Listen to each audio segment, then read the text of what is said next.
So let's just talk a little bit about what you're seeing right now.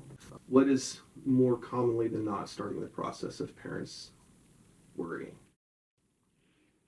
I think what I'm seeing first is sometimes the parents not knowing what some of the signs are or when to ask for help. So I think part of it is realizing that if trusting your gut, knowing that something seems a bit off with their child of any age, that talking about it is one of the most helpful things. The more we make difficult conversations normal in the house, then the easier it is for a kid to be able to talk about some things. And I think sometimes a kid might come to the parent with some of these difficult thoughts, maybe of suicidal thoughts or even just thoughts of harm, even more vague thoughts of like not wanting to be around or not seeing the point of life. And I think as a parent, you have an opportunity to decide which direction to take.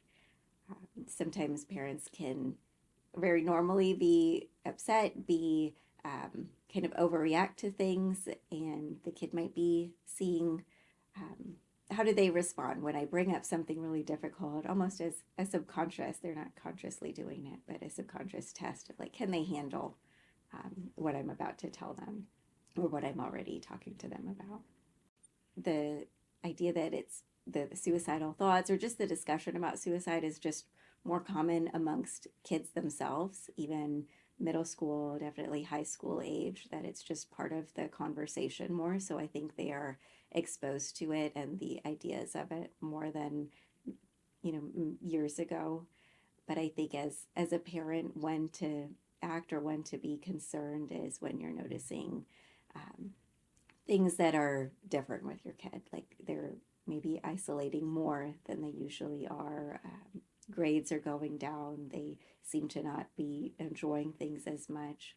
Or even if on the surface everything seems okay, even when grades are still going well, kids can still pull it together and know that they want to succeed, but still have those thoughts kind of lingering in the back of their mind. So I would say, even at any stage, regardless of um, how things might appear on the outside, if your kid may seem to be exhibiting signs that just aren't their usual selves, then it's worth just having a conversation with them.